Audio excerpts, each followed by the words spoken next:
This conference will now be recorded. Hi, everyone. This is Brian Sharkey, Program Director for the Badger Region Volleyball Association.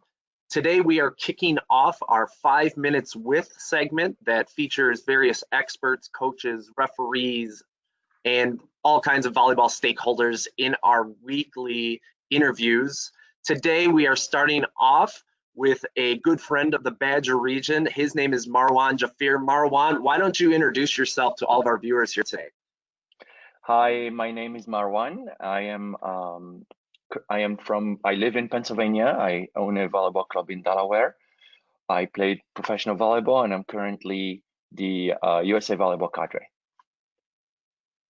Awesome. Marouane was one of our CAP associates the last couple times that we've run CAP in the Badger region. So we thought we'd kick off our 5 Minutes With segments with him. He helped me and a ton of coaches at our CAP sessions kind of just understand the sport and how to really connect with athletes and fellow coaches through all the training that I received from him. So we've got a list of questions that he's going to give his insight on, and we're going to get started right here.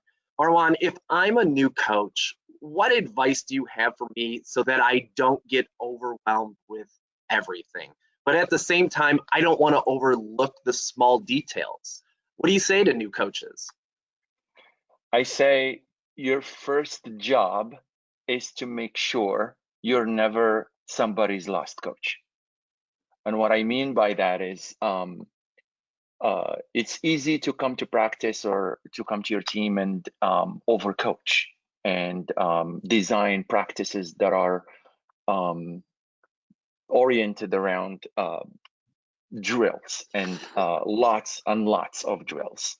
Be very demanding, not allow girls to make mistakes or boys to make mistakes. And that part will turn a lot of people off from listening to you and learning from you. You might know a lot. You might be very good at what you do, but the way you deliver your message, the way you talk to your athletes is very important. Number one, they must have fun. If you don't provide fun, they're not going to come back to your gym and you have nobody to coach. So do not ever be somebody's last coach. Oh, that's great insight. I hope that that's the case for a lot of our coaches out there, and they see the bigger picture aspect to the important roles that they have in the young athletes' lives. In conversations I've had with you, you've really forced me to think about my coaching philosophy and sticking to it in everything I do. What are your core coaching principles? So I'm going to give you a longer answer. Go for it. When I started coaching, I did not have any philosophies whatsoever. The very first thing I did is I went to the gym and I started coaching the way I was coached. And with that, I started coaching players that are 12, 13, 14-year-olds and started asking them to do things that I did in my gym when I was playing professionally. And that did not work very well. So one of the main things that I learned very quickly is it's not about me. It's about the athletes. So my coaching principles are all oriented around my players. Like, what do I need to make sure that they have the best student athlete experience possible? And one of that is, like I said, the previous question is having fun. I want to make sure that my first responsibility is to guide out my athletes to be really good people. They understand the idea of being a really good teammate, team spirit, teamwork, all of that kind of stuff, all of what it comes to being playing in team sport. My approach also, or my philosophy is also pretty simple. I want to create a talent development where my athletes feel safe. So what I mean by safe is I'm not a yeller, I'm not a screamer. My radar is not on every time trying to catch somebody being bad. it was very hard for me to let mistakes go. But when you keep like catching players being bad all the time, they're not going to listen to you. They're not going to grow. They're going to think, oh my God, this guy doesn't even like anything I do. So one of my coaching principles is to provide that safe environment that is going to allow players to make mistakes. And then it's okay. We can, you're paying for club volleyball, or you come into my gym not because you're perfect, but because you want to learn. Whatever happens to when they were babies and they were falling, and we celebrated their mistakes when they're learning how to walk, or celebrated their mistakes on when they were learning how to ride a bike, or when they were learning how to swim, whatever skill they were trying to learn. And when they come to my gym, I'm going to punish them for making mistakes. That was one of the mistakes I made, and I made that one of my core coaching principles, is to make sure that I am never that person that's going to catch them being bad all the time. One of other principles I have in my coaching philosophies is to aim to keep as many people in the game as possible. And doing that is very hard, because if you're a club coach, sometimes you're obligated to win national championships or win tournaments and stuff. In that process, not every player is the same on your team. Like, one player is there for this reason, the other player is there for this reason. You have to make sure that you explain the coaching philosophy and you cater to every single one of them so that they never quit the sport. Once they give you the opportunity to come to your gym, in your volleyball gym, it's your job to never let them quit that sport or quit volleyball. So my coaching philosophy is not oriented about being the best volleyball player you can be, or hit the ball as hard as you can hit it, or jump as high as you can jump. My coaching philosophy is to make sure I do everything I can in my gym so that my players come back the next practice. Right. I love that. I've got a 6-year-old son who just learned how to ride a two-wheeler during quarantine. And if I, pointed out everything he did wrong while trying to learn how to ride on 2 wheels, he probably never would have done it. But out of quarantine and COVID, some positives have come, and he is now riding a two-wheeler just fine. So one of the light bulb moments about creating my coaching philosophy, Brian, is science. I did not understand science before. Now, when I did a little bit of work on networking with people, learning from people that are better than me about how growth works, how the brain functions for young athletes, it gave me a different perspective on how I approach talking to those athletes. Yep. For instance, I did not know that the young brain between the age of 5 and 20 does not have a fully activated prefrontal cortex. An underdeveloped cortex means, when the athlete makes a mistake, she or he often would give you attitude, or they start to cry, or they say, I don't know. And then it goes immediately in your brain as a coach. Oh my God, this person is giving me attitude. I gotta discipline them. But because their brain is not fully functioning or fully developed, that's the answer they give you. And they're actually embarrassed and they don't want to make mistakes. I have never met a human being that errors on purpose. No one does. No one wants to look like an idiot on a volleyball court. Mm-hmm. But yet we think that we're doing it on purpose, just because we don't understand the science. So when I got a chance to understand the science more, I understood better how I can communicate with my athletes. So I gave you the long That's answer. awesome. I think that's something a lot of coaches aren't familiar with, and they only want to see the final result. And Susie or Bobby aren't always going to be able to hit a ball in bounds. It's not like they're hitting it out of bounds on purpose. Yeah, absolutely.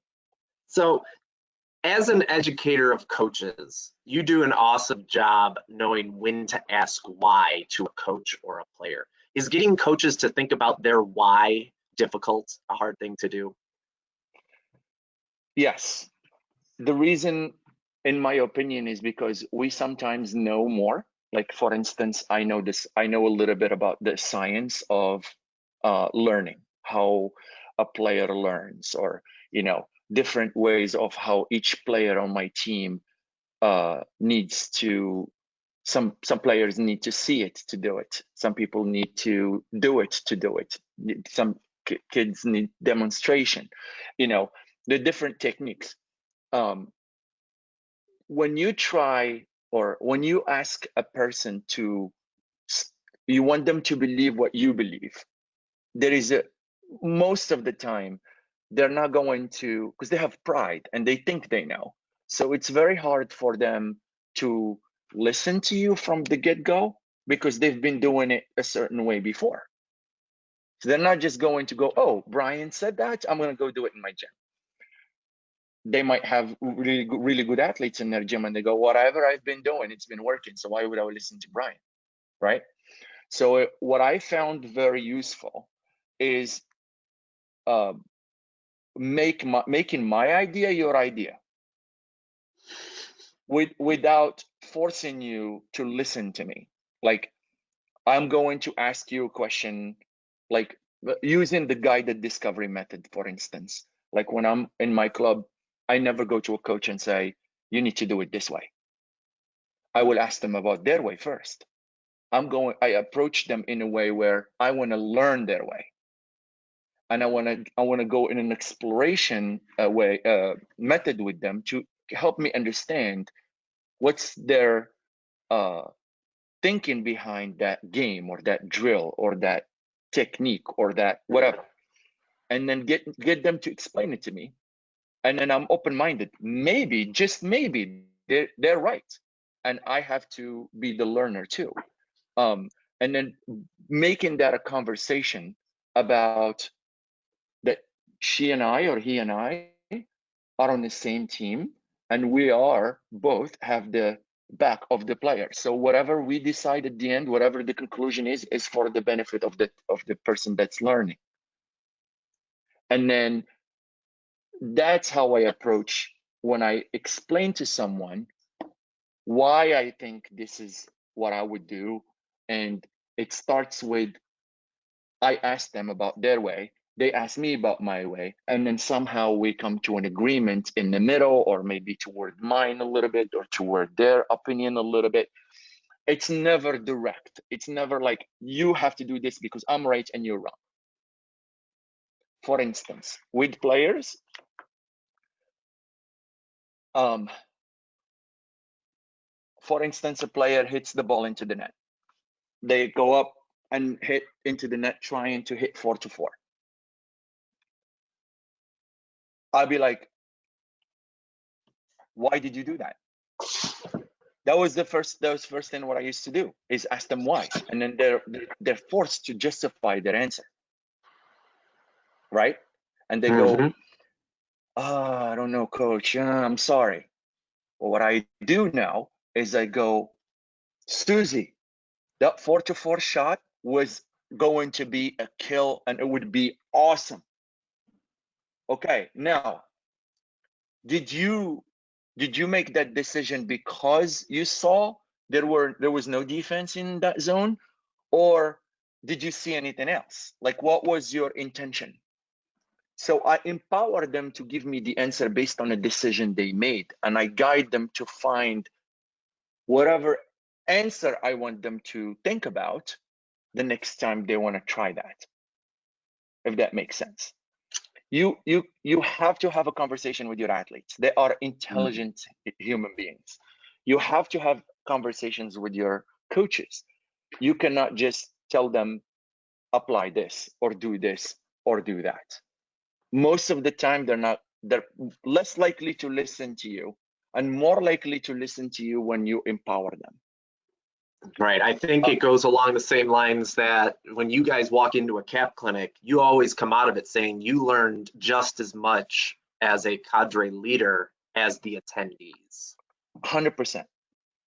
And some people view coaching as I'm the solution provider, and then you are just the executor, and that's it. Like, that's the relationship we're gonna have in this gym. I'm gonna do the thinking for you, and you're just gonna go execute. That's most of the time doesn't work. You Right. have to let them explore.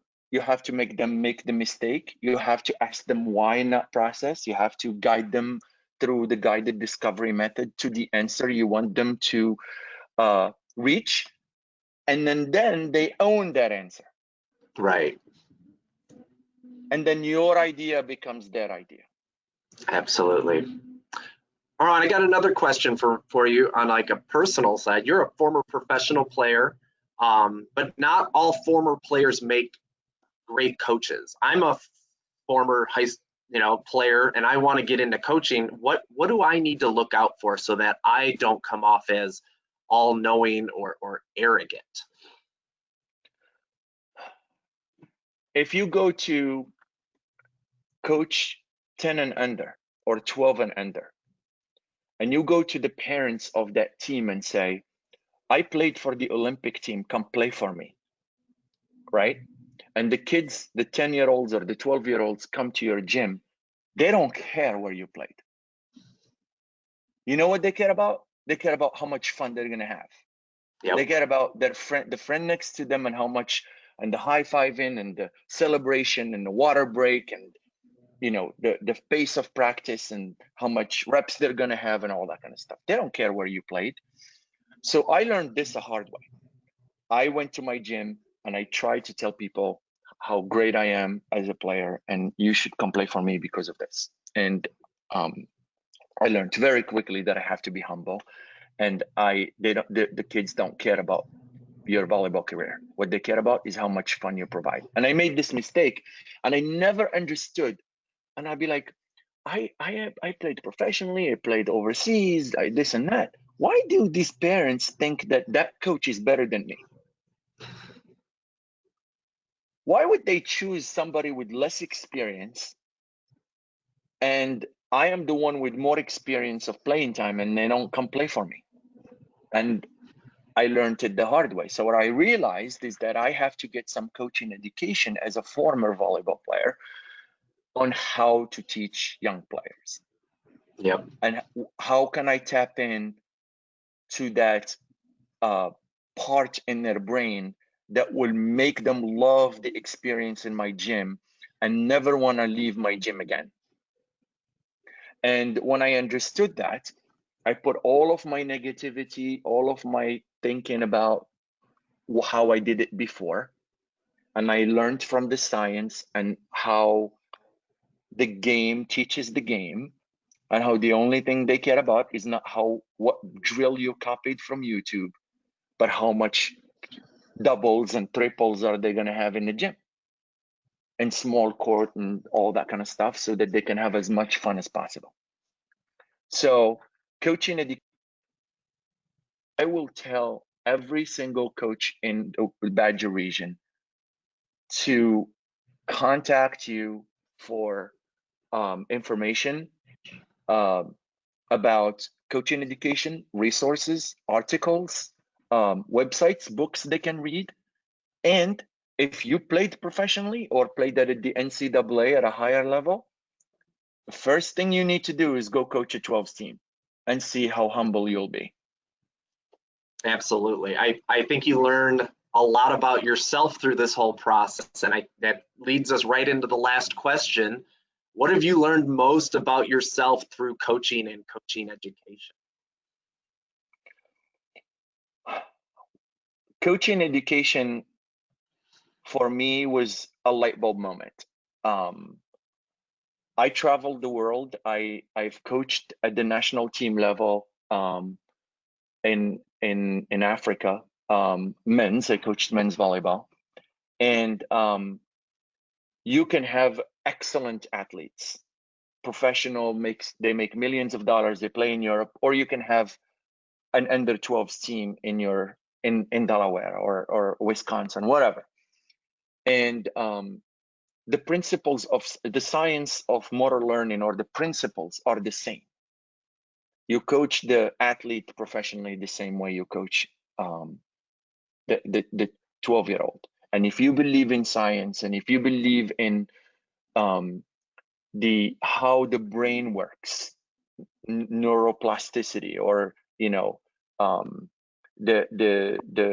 the way a 12-year-old accepts information or comprehends information, the professional player will be as easy, because you're going to have principles in place that you're going to apply in both at a different level. I used to make those mistakes where I am teaching or coaching differently, this one and this one. You just have to coach them at different pace at their level, but basically the same principles. You don't have to, you don't need to be a scientist to figure that out. It's very easy, but you just have to believe in the science and believe in how the brain works and how people function, how people learn. So that was my light bulb moment about coaching education. You need to, your opinion, Brian, on how to do things, and my opinion, it stays as an opinion. But facts are facts, and that's what changed my thinking in coaching. And I would encourage everybody in coaching that is coaching right now to get coaching education and learn about the science of coaching. Oh, absolutely. I think that is some fantastic information for our club directors, for our coaches, young and old. No matter how long you've been in the gym, it's just great to hear that. I think a lot of what USA Volleyball and the CAP Cadre emphasizes based on science and data. So that's just great to hear. We're going to wrap up here, Marouane. Any final thoughts that you'd like to share with all of our viewers? Keep learning. Like John Kessel said, Michelangelo, ancora imparo. So don't stop learning, and ask questions. Reach out to your region, figure out if there are any information that is useful to help you be a better coach. And you can share my contact information with your coaches, and if anybody has any questions about anything, I'll be more than happy to help. Be careful what you wish for, Marouane. You might get a lot of people reaching out. Thanks everyone for watching this episode of our first ever 5 Minutes with here in the Badger region. We want to thank our first guest, Marouane Jafir, coming to us from Pennsylvania, also a club director in Delaware. Thank you, Marouane. We appreciate it. The Badger region appreciates you and everything you've done to help our coaches, and we hope to talk again with you soon. Thank you.